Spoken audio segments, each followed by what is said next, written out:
At 79, David Gilmour has finally broken the silence about the secret he carried for decades, and it's more heartbreaking than anyone imagined. For years, fans saw the legendary Pink Floyd guitarist as untouchable, a man who turned emotions into soundscapes that defined generations. But behind the music was a hidden pain he never spoke of publicly. Now, his confession reveals a truth so raw and devastating, it changes everything we thought we knew about him. David Gilmour's story didn't begin with chaos or scandal, but with silence. He was born in Cambridge in 1946 to well-educated parents. His father a zoologist, his mother a teacher. From the outside, it looked like a steady, even privileged childhood. But the truth inside the house was different. It was a place where books lined the shelves, meals were served on time, and everything looked orderly. Yet warmth was missing. Conversations were short, dinners were quiet, and emotions rarely surfaced. For a sensitive boy longing to be seen, that silence felt heavier than any argument. David had siblings, but even in a full house, he often felt invisible. He later described his childhood not as cruel, but indifferent. There were no harsh punishments or screaming fights, just a distance that left him feeling alone, even when others were in the room. That loneliness became the backdrop of his early years, shaping the way he looked at the world. When he was 10 years old, his mother handed him a guitar, probably not realizing how important that small gesture would become. To David, it wasn't just a toy or a distraction, it was a lifeline. He had no teacher, no formal lessons, only curiosity and determination. Sitting under the dim light of his room, he plucked strings again and again, teaching himself chord by chord. At first, it was clumsy, his fingers hurt, his progress was slow. But slowly the guitar became something more than an instrument. It became the only friend who really listened. While other kids ran outside or played football in the schoolyard, David stayed with his guitar. It gave him a voice when no one else seemed to hear him. Every bend of a string, every riff he repeated endlessly, carried feelings he couldn't put into words. He poured his frustrations, his loneliness, and his questions into sound, and from that practice, a style began to emerge. Unlike many young players who tried to play fast and loud, David learned to make silence part of the music. He discovered that one note, held with the right touch, could speak louder than a dozen played quickly. His guitar didn't just make sound, it lingered, like a thought hanging in the air. This was no accident. It came directly from his childhood. He had grown up surrounded by silence, and now he was shaping it into something meaningful. By his teenage years, his imagination was already moving into darker, deeper places. He thought often about how short life could be, how fragile everything felt. That gave his playing an intensity far beyond his age. His notes carried weight because they came from real reflection, not just from practice. His guitar became the way he processed the world, the way he turned emptiness into beauty. Looking back, it's clear that those quiet childhood evenings became the foundation of everything. The boy who felt unnoticed at a dinner table would grow into a man whose guitar could hush entire stadiums. The silence that once wounded him became the source of his greatest strength. David Gilmour didn't just escape loneliness. He transformed it into music that could make millions stop, listen, and feel. When David Gilmour joined Pink Floyd in the late 1960s, it wasn't just another step in a young guitarist's career. It was stepping into a storm. On the outside, it looked like the chance of a lifetime. Pink Floyd was already known in London's psychedelic scene, and they had a reputation for being bold, strange, and exciting. But inside, things were breaking apart. Syd Barrett, the band's founder and David's old friend, was unraveling under the weight of mental illness and drugs. David was brought in not to replace him completely, but to help cover for him when he couldn't perform. Soon, though, it became clear that Syd couldn't go on. David found himself in an impossible position, stepping into the shoes of someone he admired, someone who had once been his close friend. He didn't celebrate it, he carried it as a burden.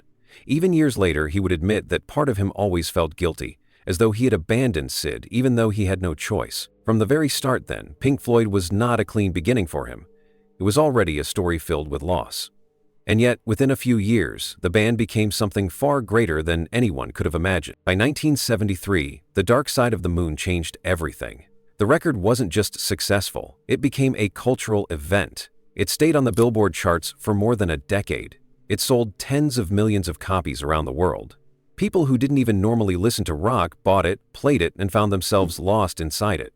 For many, it wasn't just music, it was therapy, philosophy, even religion. And at the heart of it was David's guitar and voice.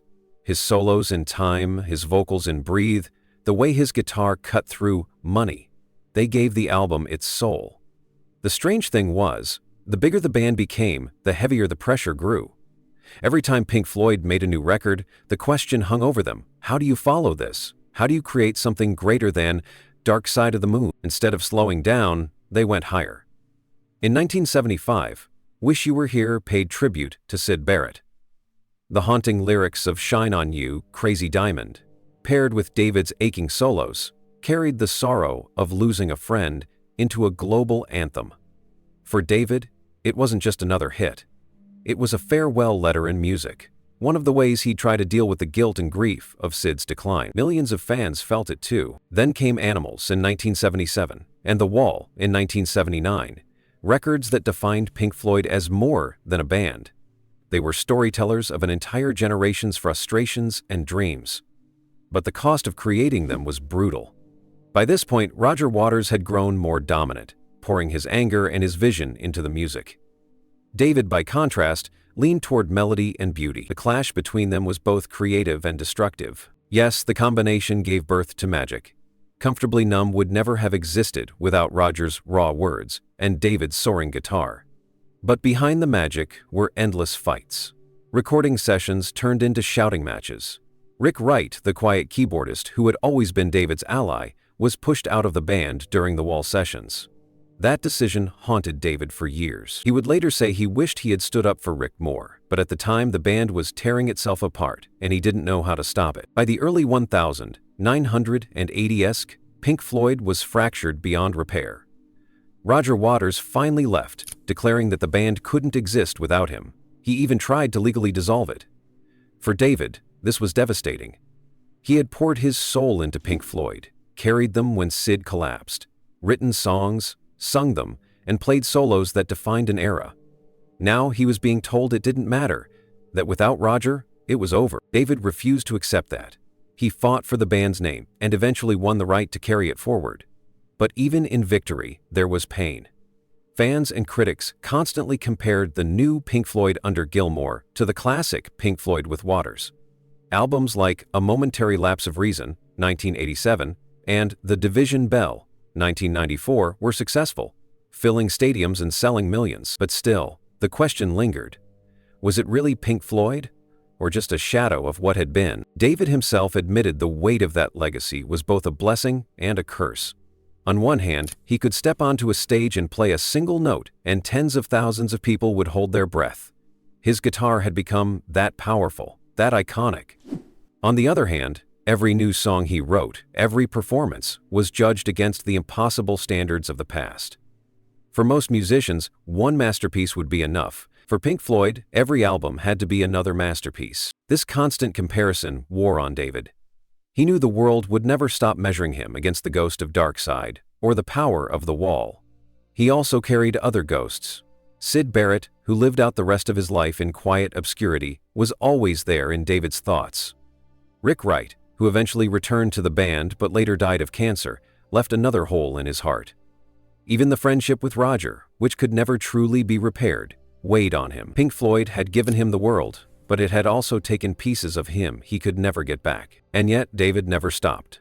Even with the weight pressing down, he turned it into sound. His guitar became a way to process all of it: the guilt, the pressure, the grief, the expectations.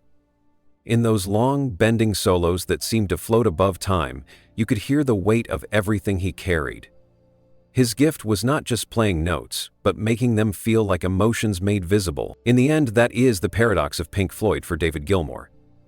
It was his greatest gift and his greatest burden. It gave him immortality, but it also tied him forever to a past that he could never fully escape. He once said that the success of Pink Floyd was like a blessing that came wrapped in chains. The music lifted him to heights few artists ever reach, but it also locked him into a legacy too heavy to put down. And still, through it all, he carried it, not just for himself but for millions who found their own struggles mirrored in the sound of his guitar. That is why his music endures, not because it was perfect, but because it was honest, because you could feel the weight inside it. For David Gilmour, music was never separate from his life. The same man who could hold an entire stadium silent with one note was also someone who struggled, loved, lost, and searched for peace like anyone else. His personal story is not only about guitars and fame. It is about the people who shaped him, the families he built, and the second chances that gave him light after years of shadows. In the mid-1970s, when Pink Floyd was rising into the stratosphere of fame, David married Virginia Ginger Hazenbein, an American model and artist. To the outside world, it looked like the perfect match, a rock star at the peak of success, young, brilliant, and adored, now settling into family life. Together, they had 4 children: Alice, Claire, Sarah, and Matthew. For a while, their home was filled with the simple joys of parenthood, the small laughter of children, and the grounding force David craved in the middle of constant tours and chaotic recording sessions. David often said that fatherhood gave him something music couldn't. Coming home after a grueling tour, to hear his kids laugh, to tuck them into bed, to play guitar quietly in the corner of a family room. Those were moments that made him feel human again. But the truth is, the life of a rock star is rarely kind to marriage. Pink Floyd was not only demanding, it was consuming. The endless arguments within the band, the pressure to deliver masterpiece after masterpiece, the world tours that stretched for months, it all pulled him further away from the quiet life he wanted at home. By the late 1980s, the cracks had become impossible to ignore. The marriage with Ginger slowly unraveled. It wasn't splashed across the tabloids with wild scandals, but for David, it was deeply painful. In 1990, their relationship ended in divorce. He was left with regret, admitting later that he wished he had managed to balance the band and his family life better. His children mostly lived with their mother, and while David stayed involved, he missed many of the little moments, the shared meals, the morning routines, the noise of an everyday family life. The applause of millions couldn't make up for the silence of an empty home. For several years after, David lived with that loss. Friends who saw him during that time often described him as quieter, more withdrawn. On stage, he was still the same towering presence, bending notes into eternity, but offstage, he was a man haunted by absence. He carried the guilt of not being there enough and the sadness of seeing his family life dissolve. The irony was cruel. He could hold an audience of thousands, yet at home he sometimes felt like a stranger. Then, in the early 1990s, something changed. David met Polly Sampson, a novelist and journalist with her own creative spirit. From the beginning, their connection felt different. She wasn't drawn to him for his fame, and she wasn't intimidated by his legend. She saw the man behind the music, someone carrying both brilliance and scars, someone who needed not admiration but understanding. For David, it was as though the ground shifted again, but this time in a gentler way. Polly didn't just enter his life, she reshaped it. They married in 1994, during one of the most turbulent periods in Pink Floyd's history. But while the band was still tangled in battles over legacy, Polly gave David something more personal: a new home, a new family, and even a new way of making music. She began writing lyrics for him, starting with The Division Bell. Her words helped turn his melodies into stories of hope, love, and resilience. For David, who had always been more comfortable expressing himself through guitar than through lyrics, this was a gift. He once said that Polly gave him a voice when he couldn't find one himself. Together they had 4 children, adding to David's family and filling his home once again with laughter, chaos, and the everyday noise he had once missed so much. Friends who visited often said David looked happiest not in stadiums, but at home, guitar in hand, surrounded by kids, with Polly nearby scribbling lyrics. After the heartbreak of divorce, this second chance at family life was healing. Polly also brought honesty into his life. She wasn't afraid to challenge him, to keep him grounded when the shadow of Pink Floyd's legacy weighed too heavily.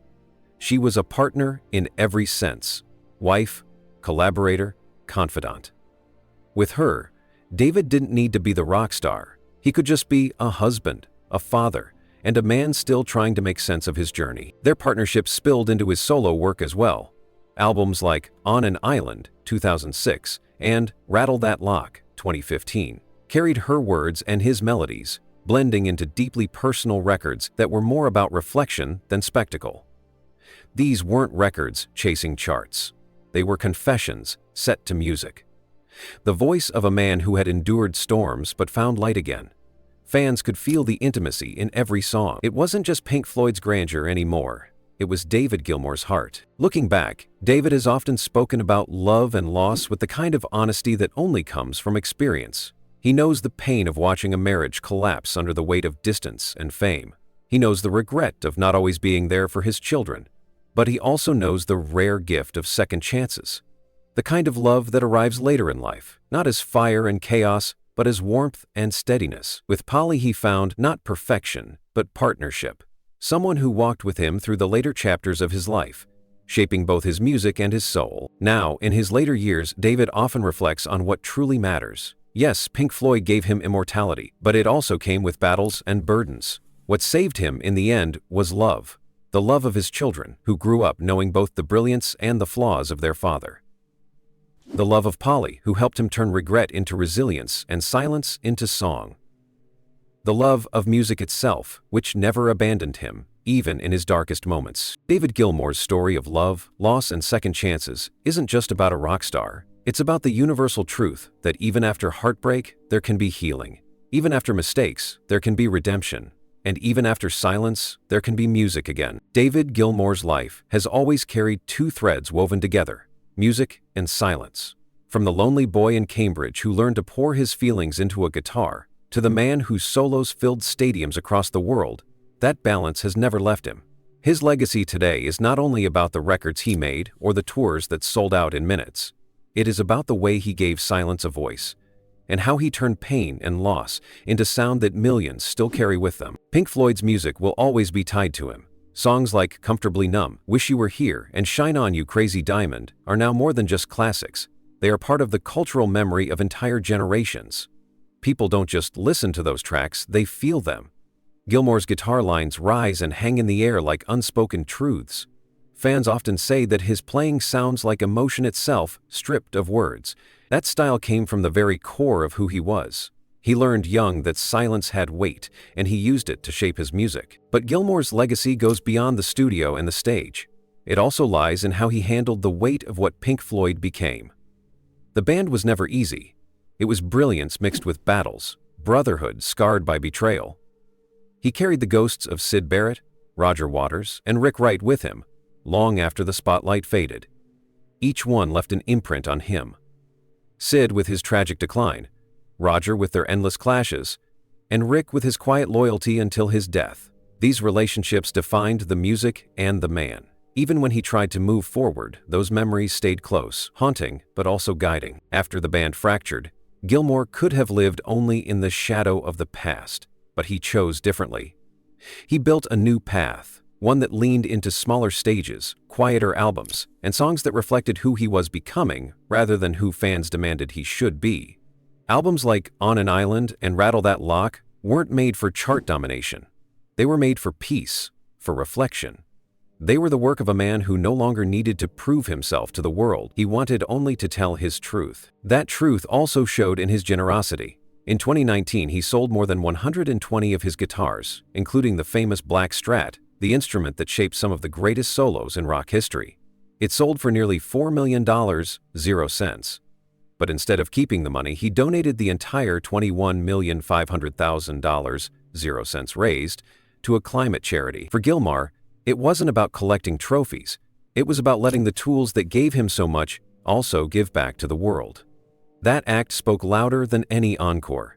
It showed that his legacy is not just sound, but meaning. In his later years, David has lived more quietly. He spends time at his home in Sussex with Polly Sampson, his wife and collaborator, surrounded by children and grandchildren. He still records at his Astoria houseboat studio, a floating space filled with instruments and memories. Sometimes he walks along the coast. Sometimes he tends to his garden. The pace is slower now, but the music hasn't stopped. When he does step back on stage, white-tailed and steady, the effect is the same as it was decades ago. One note from his guitar can still hush a crowd of thousands. That is his gift. He never needed speed or flash to impress. He understood the power of restraint, the strength of a single note played with soul. It's why people say his solos don't just play, they breathe.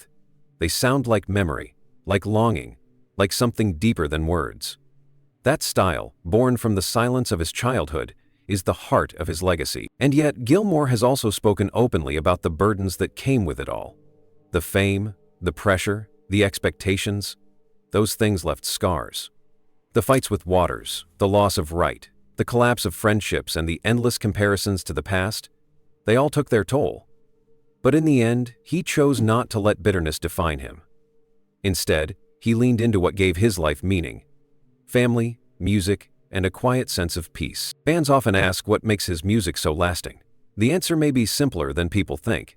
It isn't only technical skill or genius, it's honesty. When Gilmour plays, he isn't just performing, he is offering pieces of himself, shaped by loss, silence, and survival. That's why his solos can make people cry without a single lyric. They carry the weight of real experience. At 79, David Gilmour's legacy is not finished. His music continues to inspire, his influence still shapes guitarists across the world, and his voice still carries that mix of vulnerability and strength. But perhaps his greatest legacy isn't even the music itself. It's the reminder that silence isn't emptiness. Silence can hold meaning. It can be the space where healing begins, where beauty grows. He showed the world that one note, played honestly, can echo longer than 100 played without heart. In the end, his story is not only about being the guitarist of Pink Floyd. It is about being a man who carried silence his whole life and turned it into something eternal. His solos are monuments of feeling. His choices, selling guitars for charity, stepping back from the chaos of fame, building a home filled with love, are proof that meaning matters more than noise. When people listen to David Gilmour, they don't just hear sound. They hear a life transformed into music. They hear silence reshaped into beauty. And they are reminded that even in loss, even in regret, even in the heaviest of shadows, it is possible to create something that endures. That is David Gilmour's legacy. Not just the records, not just the concerts, but the understanding that silence itself can sing. And because of him, it always will.